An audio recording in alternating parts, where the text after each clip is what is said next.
Hello students, मैं हूं गौरव गोयल। तो आज हम स्टार्ट करते हैं केमिकल बॉन्डिंग का थर्ड पार्ट। केमिकल बॉन्डिंग में हमने देखा था कि केमिकल्स के बीच में किस टाइप की बॉन्डिंग होती है और किस तरीके से एक एटम दूसरे एटम के साथ जुड़ता है, एक मॉलिक्यूल दूसरे मॉलिक्यूल के साथ जुड़ता है और वो कौन सा स्ट्रांग होता है, कौन सा वीक होता है और वो उसके बीच में केमिस्ट्री बेसिकली होती क्या है।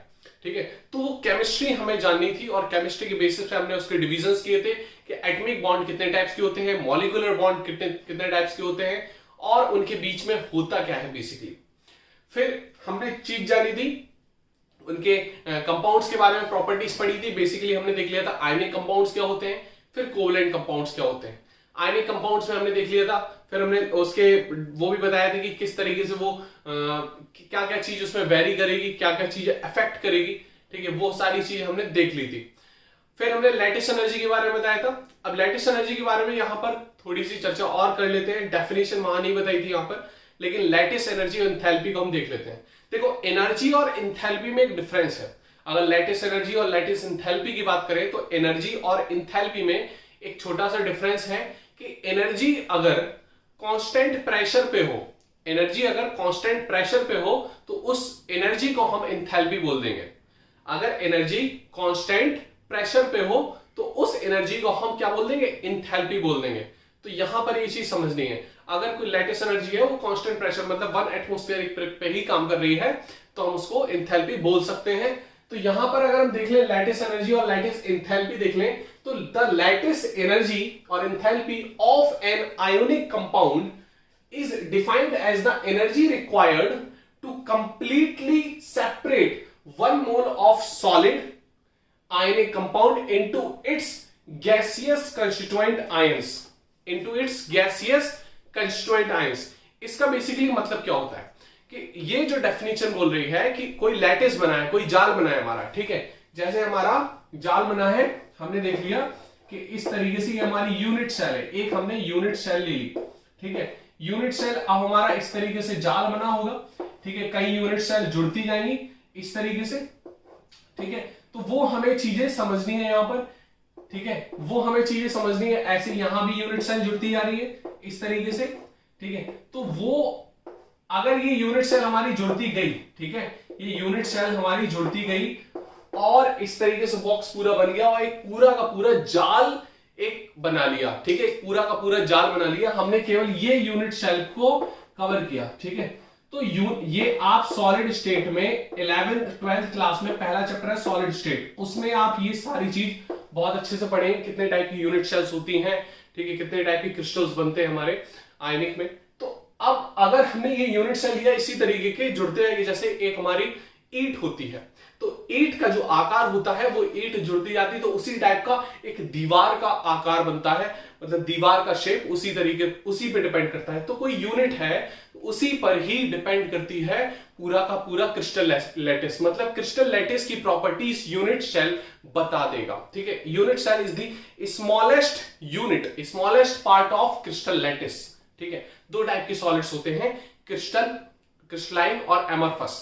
ठीक है, जो ऑर्डर पैटर्न में लगे हो या ट्रू सॉलिड्स को हम क्रिस्टलाइन बोल देंगे, क्रिस्टलाइन सॉलिड्स। और जो स्यूडो सॉलिड्स होते हैं मतलब सुपर कूल्ड लिक्विड, जो हमें लगते हैं सॉलिड जैसे लेकिन सॉलिड होते नहीं है, तो हम उनको बोल देते हैं एमरफस सॉलिड्स। ठीक है, तो हमें सॉलिड स्टेट में ही हम देखते हैं तो क्रिस्टलाइन सॉलिड्स के बारे में पढ़ते हैं। हम यहाँ लैटिस एनर्जी के बारे में बात कर रहे थे। तो लैटिस एनर्जी बेसिकली क्या है, अगर हम लैटिस एनर्जी की बात करें तो जो लैटिस हमारा ये बना है, पूरा का पूरा जाल जो बना है, इस जाल को ये अलग अलग एटम्स का पूरा अरेंजमेंट बना है।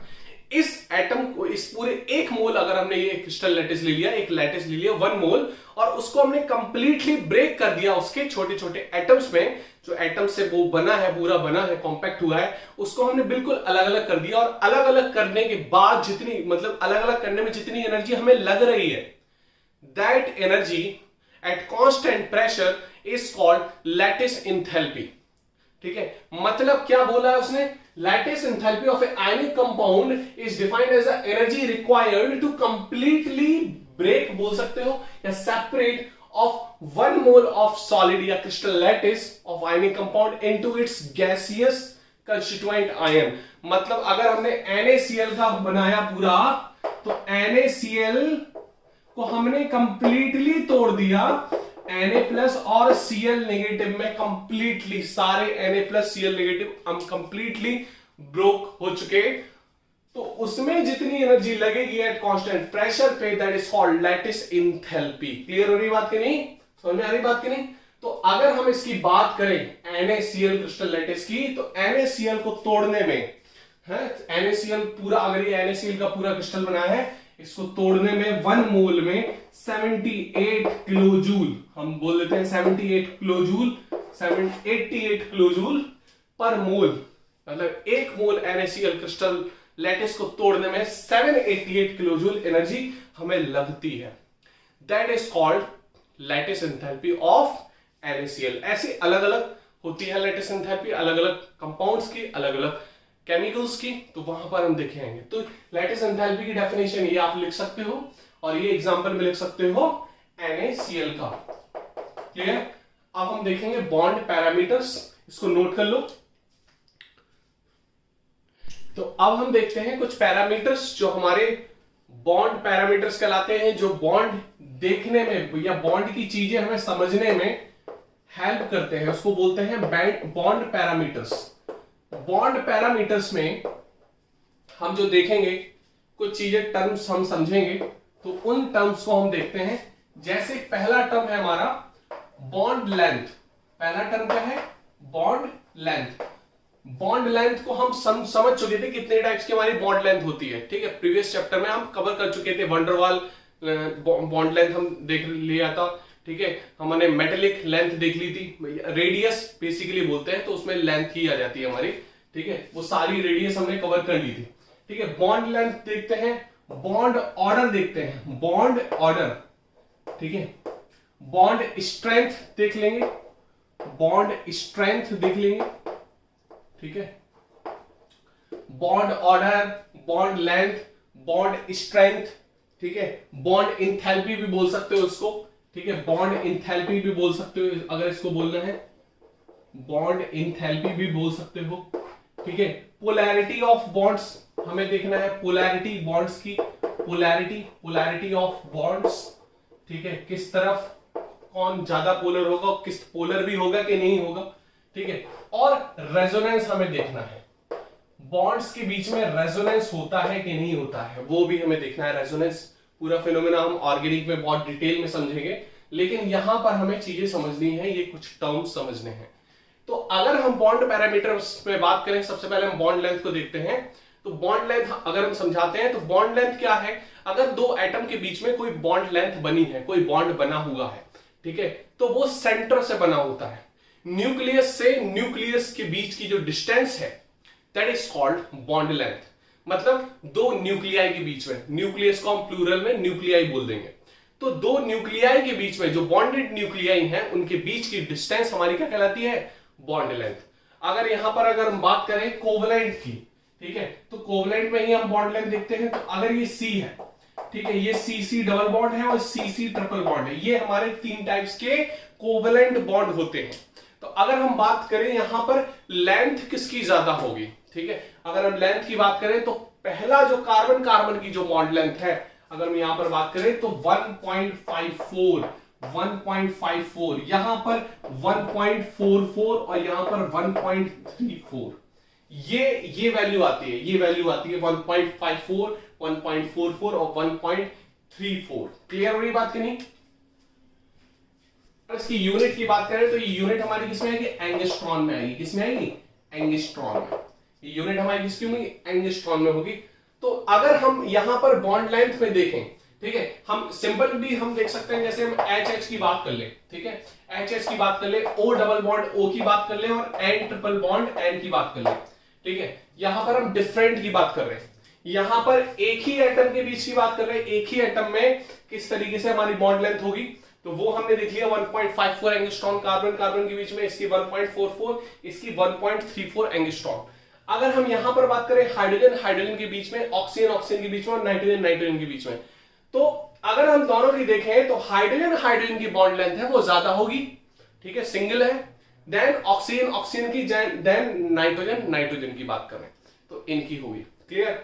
अब यहां पर एक चीज समझनी है, अगर ये एक पीरियड में ये तो जो और ये जो बॉन्ड लेंथ बन रही है वो 1s के बीच में बन रही है, यहां पर क्या हो गया 2 सेकेंड ऑर्बिटल होगी, ठीक है 2p हो गई, ये भी हमारी 2p हो गई। तो यहां पर इन दोनों में तो कंपेयर कर सकते हैं लेकिन इसमें कंपेयर नहीं कर सकते। 1s जो है वो अंदर वाली शेल है, इनकी जो हाइड्रोजन का है उनका जो बॉन्ड लेंथ होगी वो तो ऑब्वियस छोटी होगी इन दोनों में। लेकिन अगर इन दोनों में कंपेयर करें तो ऑक्सीजन का डबल बॉन्ड होगा वो ट्रिपल बॉन्ड से बड़ा होगा, ठीक है, क्योंकि ये दोनों किसमें सेकंड पीरियड में, ये आपको समझना है। अगर यहीं पर अगर हम सिंगल बॉन्ड वाली चीज ला दें तो फ्लोरीन को ला सकते हैं। किसको ला सकते हैं? फ्लोरीन को। तो अगर हम फ्लोरीन की बात करें तो ये 2p है, ठीक है। तो अगर यहां पर यहां समझने वाली बात है, यहां पर देखो अगर हम वैल्यू की बात करें तो वैल्यू निकलती है एक्सपेरिमेंटली। अगर हमें कॉमन सेंस से आंसर निकालना है तो कौन सा ऑर्डर, किसका ऑर्डर पहले होगा। तो अगर हम देखो, अगर हम ऑर्डर की बात करें, यहां पर फर्स्ट मान लिया, यहां पर सेकंड मान लिया, यहां पर थर्ड मान लिया और फ्लोरीन का फोर्थ मान लिया। तो अगर हम देखें कि किसका बॉन्ड लेंथ ज्यादा होगी तो सबसे ज्यादा जो बॉन्ड लेंथ है वो सिंगल बॉन्ड की होती है। तो हाइड्रोजन जो है वो 1s का है, हमें इन तीनों में सेम कंपेयर होगा। तो फ्लोरीन का जो फोर्थ का है वो सबसे ज्यादा बॉन्ड लेंथ होगी, फ्लोरीन के बीच में सबसे ज्यादा बॉन्ड लेंथ होगी। क्लियर हो रही बात की नहीं? फिर हमारी डबल बॉन्ड की, फिर मतलब हमारा सेकंड होगा आंसर, क्लियर, ऑक्सीजन के बीच में। फिर होगा नाइट्रोजन के बीच में। क्लियर हो रही बात की नहीं? हाइड्रोजन की तो बॉन्ड लेंथ सबसे छोटी है, हाइड्रोजन की बॉन्ड लेंथ क्या है? सबसे छोटी। क्यों? क्योंकि वो तो 1s का है ना, तो उसकी तो इनसे तो छोटी ही होगी, ठीक है। तो ये हमारा हो जाएगा फर्स्ट। तो ये ऑर्डर होगा किसका? बॉन्ड लेंथ का। क्लियर हो रही बात की नहीं? ये ऑर्डर होगा बॉन्ड लेंथ का। तो यहां पर आपको ये समझना, अगर सेम पीरियड का है, सेम पीरियड की बात कर रही है और उसमें हमने सिंगल डबल ट्रिपल देखा तो उसमें सिंगल की ज्यादा होगी then double then triple. Clear? Triple का सबसे छोटा होगा। समझ में आ रही बात की नहीं? तो ये हम इस तरीके से देख सकते हैं। क्लियर? अगर हमें यहां पर डेफिनेशन की बात करें, बॉन्ड लेंथ की डेफिनेशन, अगर हम यहां पर डिफाइन करें कि बॉन्ड लेंथ होती क्या है भाई, कैसे डिफाइन करेंगे हम बॉन्ड लेंथ को? बॉन्ड लेंथ को हम डिफाइन कैसे करेंगे? तो यहां पर अगर देखो बॉन्ड लेंथ की हम डेफिनेशन देखें तो bond length is defined as the equilibrium distance between two nuclei. दो न्यूक्लियाई के बीच में जो इक्विलिब्रियम डिस्टेंस होगी, ठीक है, that of two bonded atoms in a molecule, that is called bond length, that is called bond length. अगर हम बॉन्ड लेंथ, बॉन्ड ऑर्डर और बॉन्ड स्ट्रेंथ पढ़ रहे हैं तो यहां पर हम बॉन्ड एंगल भी पढ़ सकते हैं। यहां पर लिख सकते हो बॉन्ड एंगल। तो बॉन्ड एंगल भी हम टर्म्स देख लेते हैं। तो हमें 6 पैरामीटर्स यहां पर देखने हैं, मेन 6 पैरामीटर्स, ठीक है।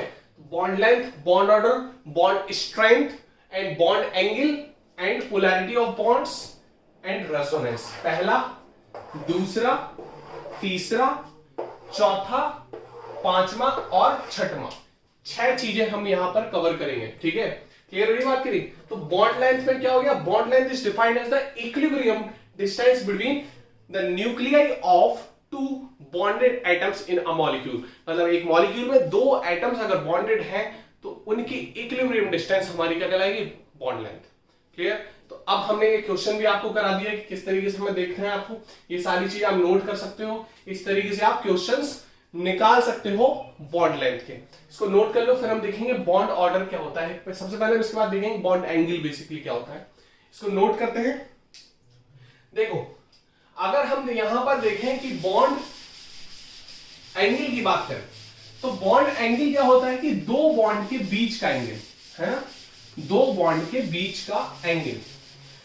अब आपको ये चीज पता है कि बॉन्ड जो बनता है वो ओवरलैपिंग ऑफ ऑर्बिटल से बनता है, ओवरलैपिंग ऑफ ऑर्बिटल से। तो अगर हम दूसरा टर्म यहां पर देखें, दूसरा टर्म अगर हम देखें बॉन्ड एंगल, बॉन्ड एंगल, तो बॉन्ड एंगल हमारा क्या होगा? मतलब angle between two bonds, angle between two bonds, that is called bond angle. तो यहां पर बॉन्ड एंगल डिपेंड करता है स्टेरिक नंबर पे, वो स्टेरिक नंबर अभी हम कवर करेंगे, ठीक है। तो बॉन्ड एंगल हम कैसे देखेंगे? यहां पर अगर हम देखेंगे बॉन्ड लेंथ हमारा क्या है, बॉन्ड एंगल, तो बॉन्ड एंगल क्या है? Angle between orbitals containing bonding electrons pair, मतलब ऑर्बिटल में ही इलेक्ट्रॉन्स होते हैं, ठीक है। तो ऑर्बिटल जब ओवरलैप करती है तो उनके बीच में जो एंगल जनरेट होगा, that angle is called bond angle. तो बॉन्ड एंगल क्या लगेगा? Bond angle is the angle between orbitals containing bonding electrons pairs around the central atom in a molecule और कॉम्प्लेक्स आयन। अगर हम बात करें, सिंपल हमने एग्जांपल ले लिया O H और ये H। अब आपको पता है कि ये जो हमारा आएगा ये हमारा है HH, ठीक है। तो इनके बीच की ये ऑर्बिटल्स, ये ऑर्बिटल्स, ये हमने s ऑर्बिटल होती है इसमें, ठीक है। ये हमारी ऐसे s ऑर्बिटल है, तो ये ओवरलैप कर रही है, ये s ऑर्बिटल और इसकी ये और ओवरलैप कर रही है। तो यहां पर ये जो आ रहे हैं that is called bonding electrons, ये that is called bonding electrons. तो इनके बीच की जो एंगल कहलाएगा, ये जो एंगल कहलाएगा, ठीक है। ऑर्बिटल्स की ओवरलैपिंग हो रही तो हमने बॉन्ड बना दिया, ठीक है। और इनके बीच में जो बॉन्ड बनाया, इनमें क्या है? Bonding electron. जो बॉन्ड बनाते हैं that is called bonding electron. जो बॉन्ड नहीं बनाते वो कहलाते हैं नॉन बॉन्डिंग इलेक्ट्रॉन और लोन पेयर इलेक्ट्रॉन। तो अगर ये बॉन्डिंग इलेक्ट्रॉन है तो इनके बीच का जो एंगल है, जैसे हमने इसमें ले लिया 105 डिग्री, ठीक है। 105 डिग्री होता है 28 मिनट ले लिया, जैसे हमने एग्जांपल ले लिया, ठीक है, 28 मिनट। तो 105 डिग्री 28 मिनट हमारा क्या है? इन बॉन्डिंग इलेक्ट्रॉन के बीच का एंगल, बॉन्डिंग इलेक्ट्रॉन के बीच का एंगल, ठीक है। यहां पर बोल सकते हो दो बॉन्ड लेंथ के बीच का एंगल, या बोल सकते हो दो बॉन्डिंग ऑर्बिटल्स के बीच का एंगल, ठीक है। कुछ भी बोल सकते हो। अगर हमें एडवांस में जाना है, पहला सिंपल सी डेफिनेशन है आपकी क्लास के हिसाब से, बोल सकते हो the angle between two bonds that is called bond angle, ठीक है। थोड़ा और एडवांस में जाना है तो बोल सकते हो the angle between two overlapping orbitals, the angle between two overlapping orbitals या बॉन्डिंग ऑर्बिटल्स।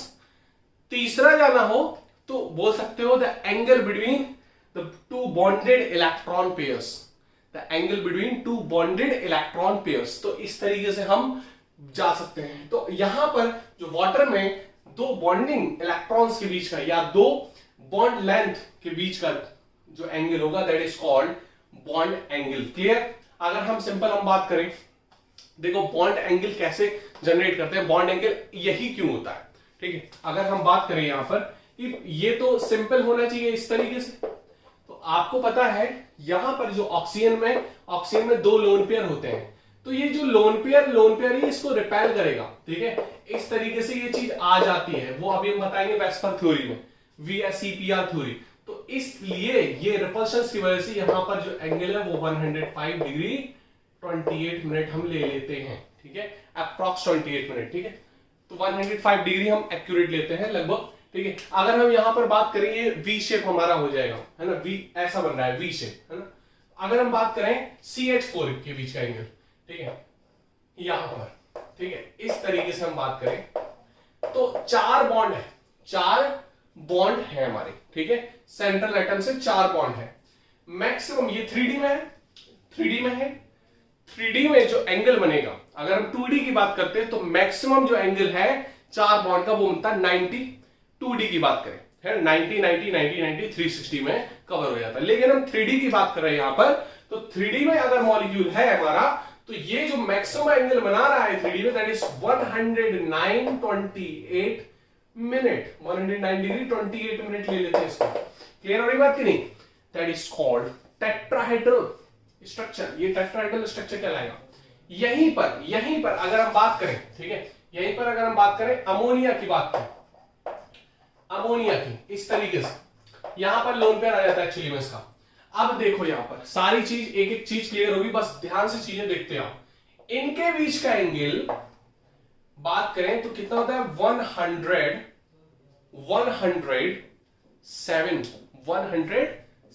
कितना हो जाएगा 107 डिग्री, ठीक है। 28 मिनट हम ले लेंगे, मतलब अप्रॉक्स 28 मिनट, मतलब 107 डिग्री होगा। कितना 107। क्लियर है बात की नहीं? यहां पर 109, एक लोन पेयर आ गया 107, एक और यहां पर ऑक्सीजन में 2 लोन पेयर होते हैं, तो कितना हो गया 105।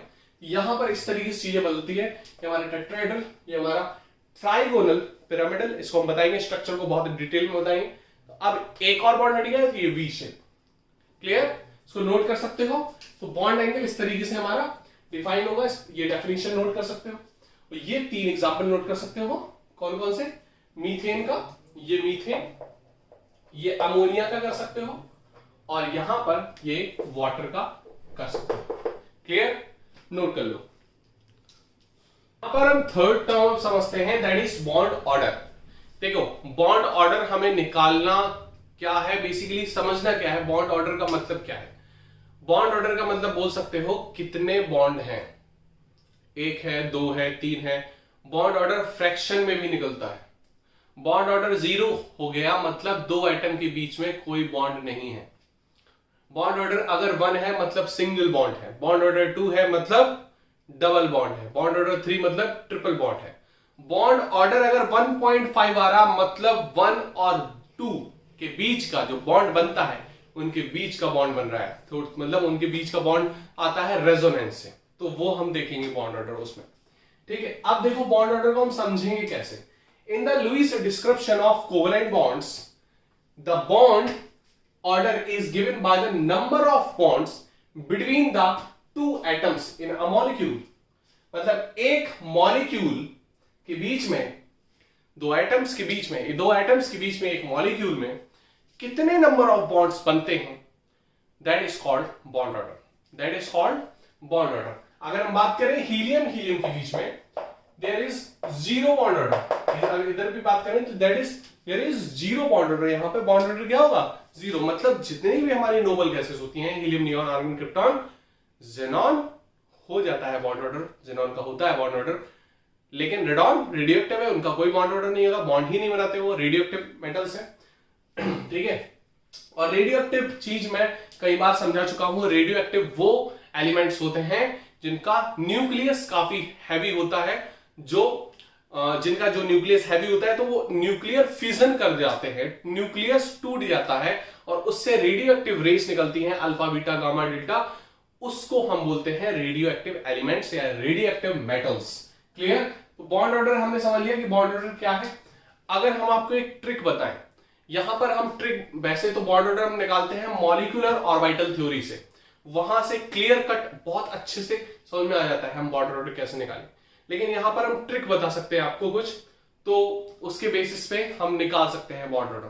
लेकिन हम सोच रहे हैं कि आपको एमओटी में ही अच्छे से डिटेल में समझाएं बॉन्ड ऑर्डर, जब हम एमओटी थ्योरी आपको पढ़ा दें। तो इस चीज को यहां पर हम पॉज कर सकते हैं, लेकिन हम यहां पर समझा दिया आपको कि बॉन्ड ऑर्डर बेसिकली क्या है। अगर हम हीलियम हीलियम के बीच की बात करें तो यहां पर बॉन्ड ऑर्डर क्या हो जाएगा? 0 हो जाएगा। ठीक है, हाइड्रोजन हाइड्रोजन के बीच की बात करें तो यहां पर बॉन्ड ऑर्डर 1 हो गया।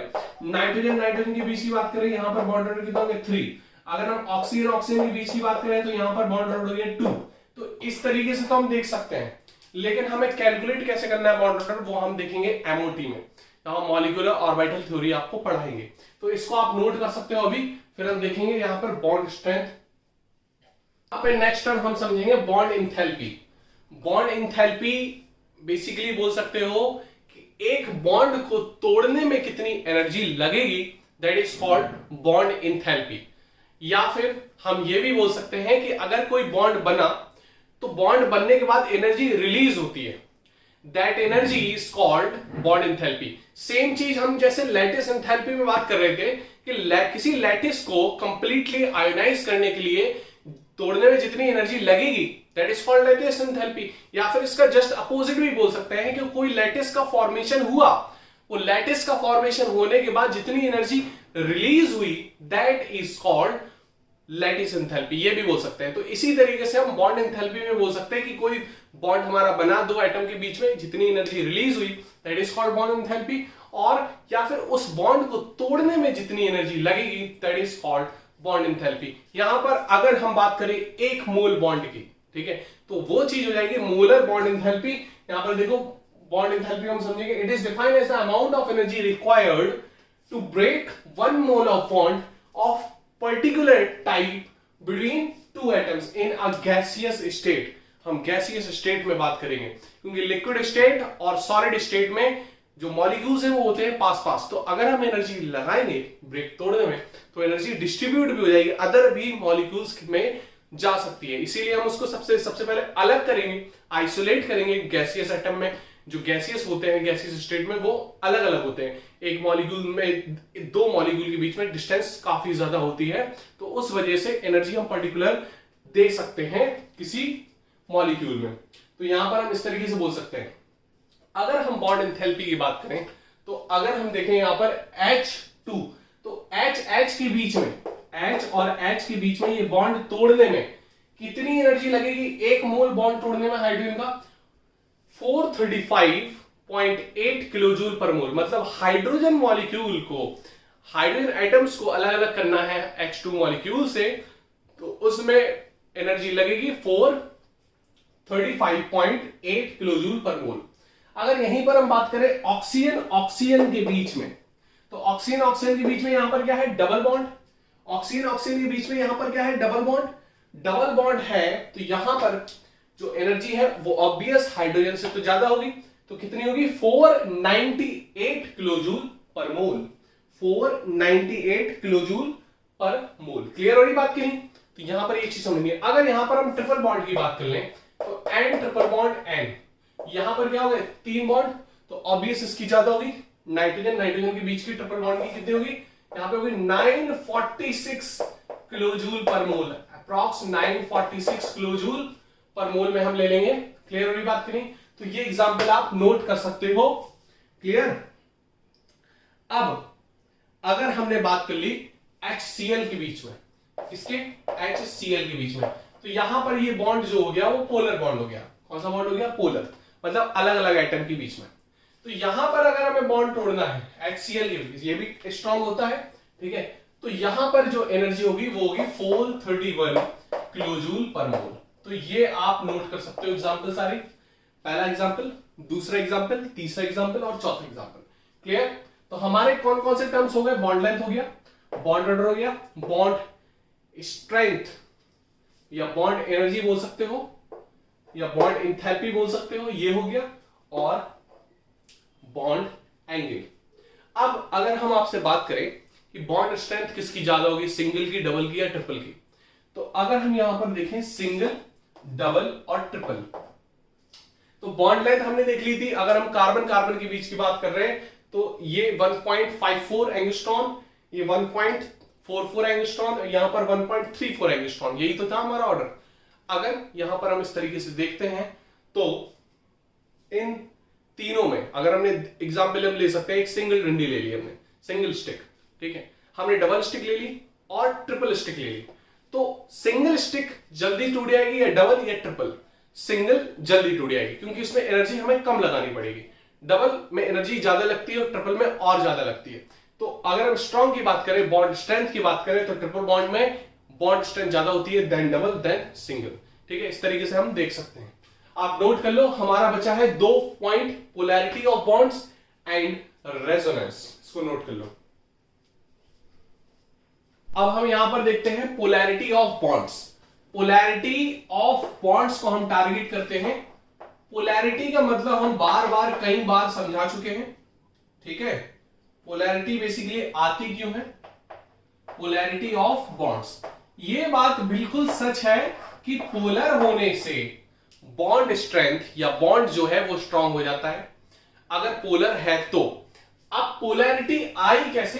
पोलैरिटी, अगर ये पोलर वर्ड है, पोलर वर्ड आता है अगर हम केमिकल के बेसिस पे बात करें, दो एटम्स के बीच की बात करें, तब हम पोलर में देखेंगे। तो पोलर बोल सकते हो 2 पॉइंट में डिफरेंस होना चाहिए, ठीक है, 2 पॉइंट में डिफरेंस होना चाहिए। कौन सा डिफरेंस? अगर हम केमिस्ट्री की बेसिस बात करें तो इलेक्ट्रोनेगेटिविटी डिफरेंस। अगर हम पोलर बॉन्ड्स की बात करें, पोलर बॉन्ड को अगर हम देखें तो यहां पर हम देखेंगे the bond form between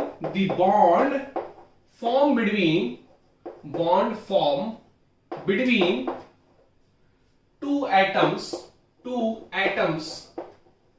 atoms having electronegativity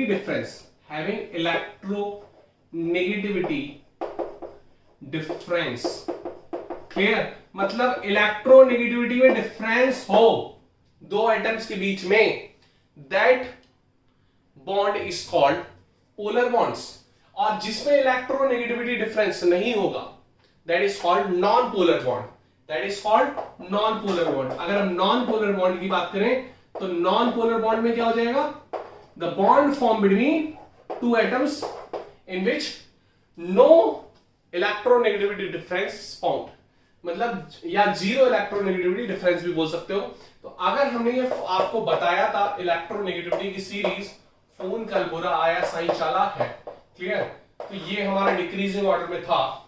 तो जो फ्लोरीन है, फ्लोरीन की हमारी इलेक्ट्रोनेगेटिविटी 4 होती है, 4, 3.5, 3, ये 2.9 कुछ है, तो ये लास्ट में हमारा 2 तक पहुंच जाता है हाइड्रोजन में। यहां पर अगर हम देखें कि हाइड्रोजन और फ्लोरीन के बीच में बॉन्ड बन रहा है, हाइड्रोजन और फ्लोरीन के बीच में, तो ये पोलर होगा, काफी ज्यादा पोलर होगा, नॉन मेटल में सबसे ज्यादा पोलर होगा ये। तो यहां पर जो इलेक्ट्रॉन्स हैं, फ्लोरीन में ज्यादा इलेक्ट्रॉन, ये यहां पर शिफ्ट हो जाएगा और फ्लोरीन नेगेटिव और H+। ये बिल्कुल सच है कि हाइड्रोजन और फ्लोरीन के बीच का जो बॉन्ड है वो बहुत स्ट्रांग होगा, बिल्कुल सच है, ठीक है। तो HF और HCl, HBr और HI, इसमें देखते हैं इस हिसाब से कि कौन सबसे ज्यादा एसिडिक है। HF, HBr, HCl, HI में सबसे ज्यादा एसिडिक कौन है? एसिडिक क्या होते हैं? एसिडिक वो कंपाउंड्स होते हैं कि हमने कोई कंपाउंड को डाला पानी में और उसने H+ आयन तुरंत दे दिए, दैट इज कॉल्ड एसिडिक। वो एसिडिक नेचर को शो करता है अकॉर्डिंग टू अर्हेनियस थ्योरी। तो अब यहां पर जो बॉन्ड लेंथ है वो HI की सबसे ज्यादा है, ठीक है, HI की सबसे ज्यादा, then HBr, then HCl, then HF। HF की सबसे छोटी बॉन्ड लेंथ है। तो बॉन्ड लेंथ जितनी बड़ी होगी, स्ट्रेंथ बॉन्ड की उतनी ही कम होगी, मतलब वो इजीली ब्रेक हो जाएगा, ठीक है। अब देखो यहां पर जो बॉन्ड लेंथ है, आई का जो साइज है वो इतना बड़ा है, हाइड्रोजन का इतना है, आई का इतना बड़ा है, Br का इतना, Cl का इतना।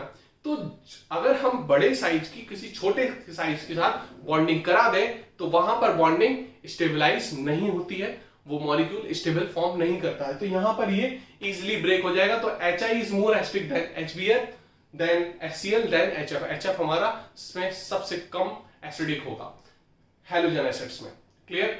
तो ये हमारा पोलर नेचर से हम बता सकते हैं बॉन्ड्स के बारे में, ये बॉन्ड्स की क्वालिटी क्या है, कैरेक्टरिस्टिक्स क्या है, ठीक है। तो बॉन्ड में हम पोलर बॉन्ड्स देखते हैं और नॉन पोलर बॉन्ड्स। तो अगर पोलर बॉन्ड की जो मॉलिक्यूल है वो कहलाते हैं पोलर मॉलिक्यूल्स, और नॉन पोलर बॉन्ड अगर आ गया तो नॉन पोलर मॉलिक्यूल्स। तो अगर हम यहां पर कॉन्सेप्ट आता है लाइक डिसॉल्व लाइक, कॉन्सेप्ट आता है लाइक डिसॉल्व लाइक। तो लाइक डिसॉल्व लाइक का मतलब क्या है यहां पर, मतलब पोलर पोलर में होगा डिसॉल्व, मतलब पोलर कंपाउंड्स, पोलर मॉलिक्यूल्स के जो कंपाउंड्स होंगे वो पोलर में ही डिसॉल्व होंगे और नॉन पोलर नॉन पोलर में। जैसे हम बात कर ले अल्कोहल वाटर में डिसॉल्व हो जाती है, ठीक है। तो अल्कोहल वाटर में इसलिए डिसॉल्व हो जाती है क्योंकि अल्कोहल क्या है, पोलर है, ठीक है, और वाटर भी क्या है, पोलर है। लेकिन अगर हम बात करें कैरोसिन को वाटर में डाल दो तो कैरोसिन अलग दिखेगा और वाटर अलग, मतलब लेयर बन जाएगी बीच में। हम मस्टर्ड ऑयल ले लेते हैं तो मस्टर्ड ऑयल भी हमारा नॉन पोलर है, वाटर हमारा क्या, पोलर। तो इनके बीच में एक लेयर बन जाएगी। जब लेयर बन जाए, ठीक है, दो कंपाउंड्स के बीच में, तो वहां पर समझ लेना ये हेट्रोजीनियस मिक्सचर है एक, तो ठीक है, ये हेट्रोजीनियस मिक्सचर है। और वहां पर जो मिक्सचर हुआ है वो पोलर और नॉन पोलर का हुआ है, मतलब लाइक और डिसलाइक का, एक लाइक है एक डिसलाइक है, मतलब एक पोलर है एक नॉन पोलर है। अगर पोलर पोलर है या नॉन पोलर है तो पूरा का पूरा मिलकर एक होमोजीनियस मिक्सचर फॉर्म करेगा, क्लियर। तो ये नोट कर सकते हो पोलर और नॉन पोलर के बीच में। फिर हम देखेंगे रेजोनेंस टर्म, अभी हम समझ लेंगे रेजोनेंस क्यों। अब हम लास्ट टर्म देखेंगे यहां पर रेजोनेंस।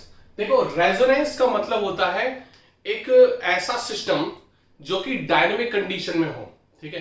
रेजोनेंस का मतलब हम बोल सकते हैं एक पूरा का पूरा सिस्टम एक डायनेमिक कंडीशन में हो, एक ऐसी मूविंग कंडीशन में हो जो एक पर्टिकुलर डायरेक्शन में मूव कर रहा हो, ठीक है। अब रेजोनेंस टर्म हम जब केमिस्ट्री में लाते हैं तो यहां पर हम उसको रेजोनेटिंग स्ट्रक्चर और कैनोनिकल स्ट्रक्चर बोल देते हैं। तो रेजोनेंस वो टर्म है, अगर हम केमिकल कंपाउंड की बात करें, जहां पर केमिकल कंपाउंड जो है वो एक स्ट्रक्चर से डिफाइन नहीं हो सकती उसकी सारी प्रॉपर्टीज, मतलब एक स्ट्रक्चर से उसकी सारी प्रॉपर्टीज डिफाइन नहीं कर सकते, उस फिनोमेना को हम रेजोनेंस बोल देंगे।